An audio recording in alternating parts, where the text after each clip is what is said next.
Good day, everybody, and welcome to another edition of the Military and Foreign Affairs Network.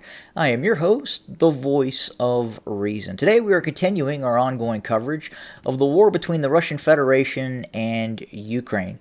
And today it was officially announced that Russian forces have taken complete control of Bakhmut. That is coming from the Russian side. Now, we believe that has been the case for some time now. There was a small area in western Bakhmut that was still allegedly under the control of some Ukrainian units, or Ukrainian forces had presence in the far western areas of Bakhmut. Again, right now, as we speak, as we talk about the ongoing conflict, Russia is in total control of Bakhmut. And again, the deep state map is more of a Ukrainian sympathetic mapping site that obviously supports the Ukrainian cause and tends to be a little hesitant about reporting any sort of Russian victories. But at a certain point, you simply can't deny what is happening on the ground. Now, will we see some sort of official press statement from the Ukrainian leadership in Kiev acknowledging the loss of Bakhmut? Probably not. I don't think we'll hear anything official. And right now, the Ukrainians are very keen on discussing continued offensive operations south and north of Bakhmut. Now, the question is what comes next? What happens next? Is there going to be a Ukrainian counteroffensive? Could the Ukrainians redeploy forces that could have been used in the south of Orkiv, in that wildly heralded offensive operation that was going to sever the land corridor between Crimea and Russia? Well, that hasn't happened, and quite possibly it may not happen. Again, I do not believe the Ukrainians will retake the Crimean Peninsula. It is simply not going to happen. If the Ukrainians were to threaten the Crimea in terms of a conventional capability of retaking the Crimean Peninsula, then the Russians would, in all probability, authorize the release of nuclear weapons.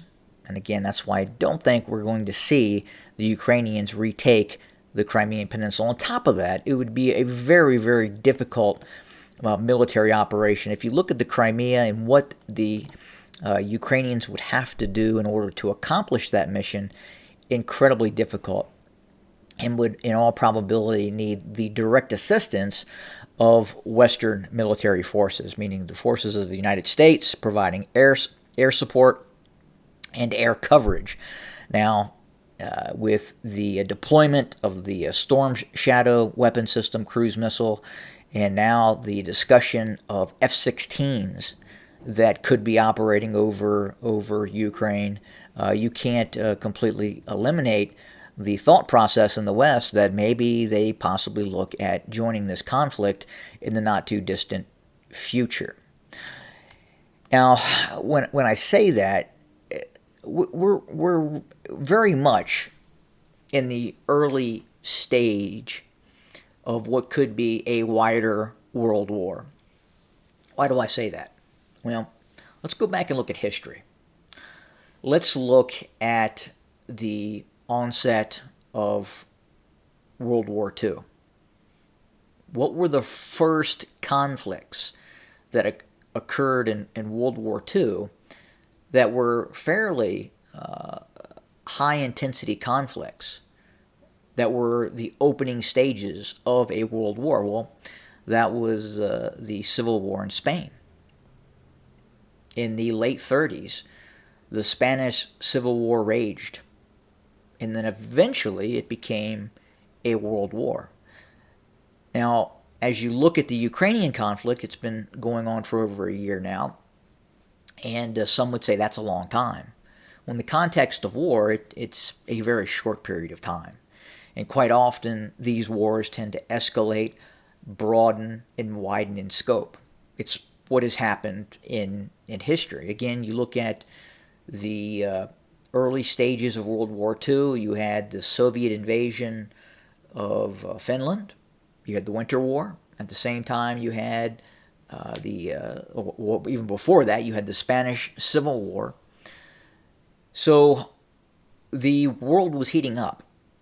These different ideologies were clashing and conflicting, which ultimately led to World War. And I think we're kind of in that same era right now in terms of what could and quite possibly may happen. I mean, obviously you have this alliance between Russia, China, Iran.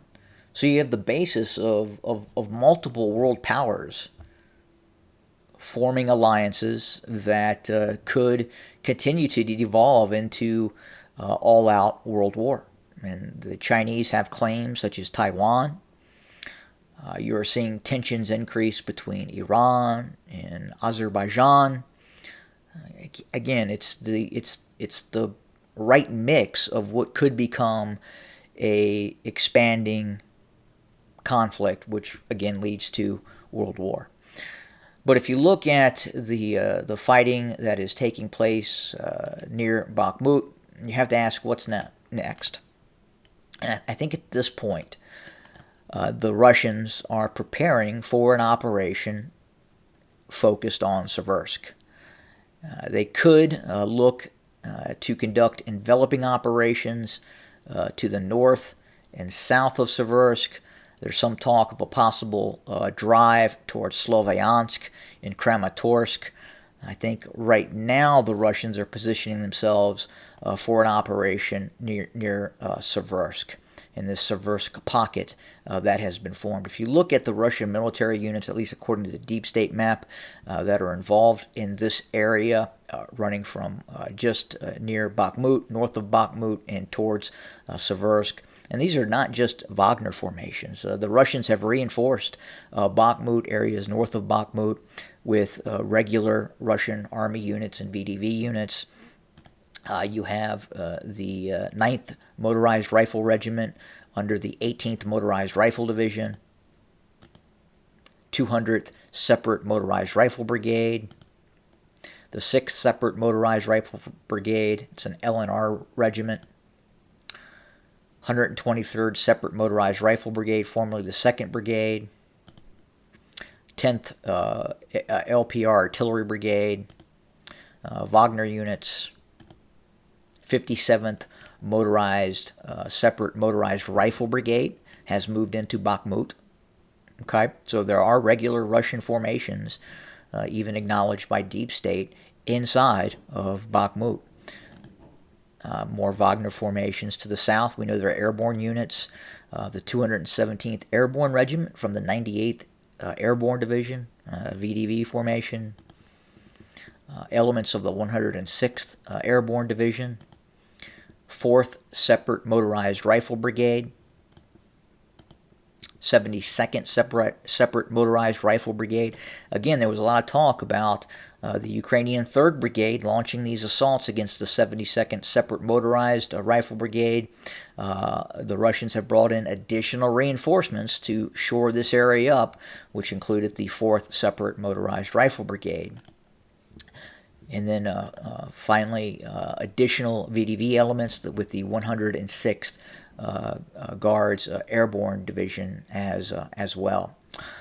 But that is kind of what we're seeing around Bakhmut, which is now controlled by Russian forces.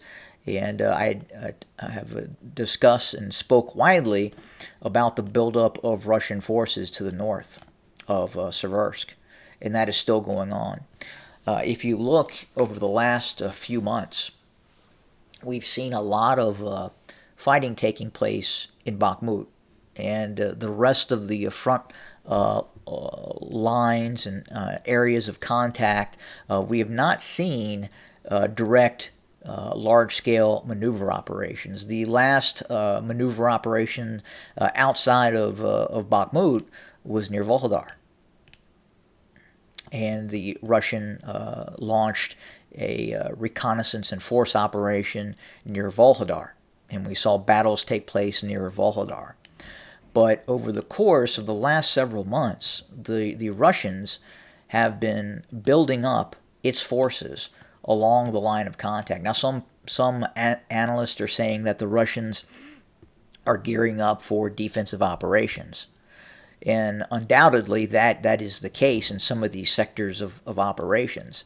But if you look, again, north of Bakhmut, north of Seversk, this town of Seversk right here, there is an incredible buildup of Russian forces that not a lot of folks are talking about, and quite possibly we could be seeing the staging area for a very large Russian offensive operation that I've talked about that could take place in late summer. I think, again, late summer is the opportune time of where this Russian mobilization will kind of reach this zenith or this pinnacle where they have enough forces in some of these areas where they could start launching renewed large-scale maneuver operations. And I think that's highly probable.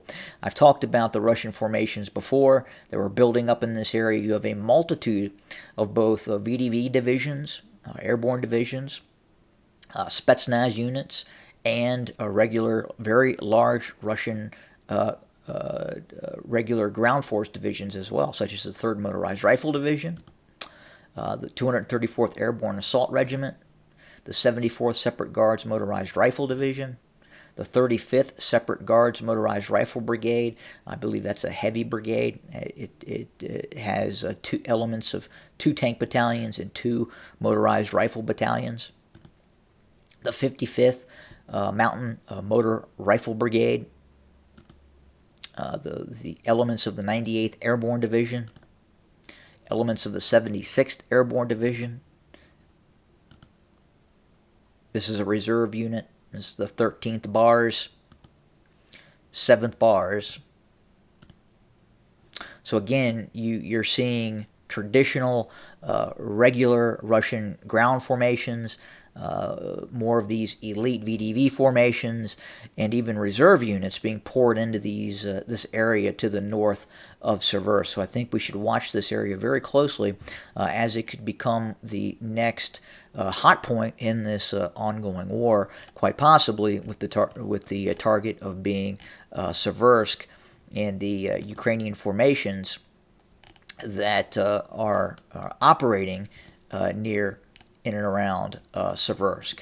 If you go up here to the north, you can kind of see. Now, not everything is in terms of the Ukrainian units that are operating in this area. You have the 81st Air Mobile Brigade. You have the 58th Motorized Rifle Brigade. You have the 95th Air Assault Brigade. You have the 10th Mountain Assault Brigade, the 45th Artillery Brigade, the 26th Artillery Brigade, the 14th Operational Brigade of the National Guard, and again the 1st Brigade of the National Guard as well. So I would say this area is going to become the new focal point and hot point possibly in this conflict. And we could see efforts by the Ukrainian military again looking to try to retake Bakhmut at some point. But that's where we're at for today. Again, I think this area, this area running from Bakhmut to Kramatorsk, Sloviansk, and all the way east towards Seversk, will continue to be the hot point of this conflict. While at the same time, we'll continue to watch what's happening in the south. Obviously, there's been a buildup of Ukrainian formations in the south. There's been a lot of discussion about a possible Ukrainian counteroffensive in this area. We haven't seen it yet, and we believe the pause button has been hit again for right now in terms of what could happen. So that's where we are for today. Thank you for joining us. More to come very, very soon. Have a good day.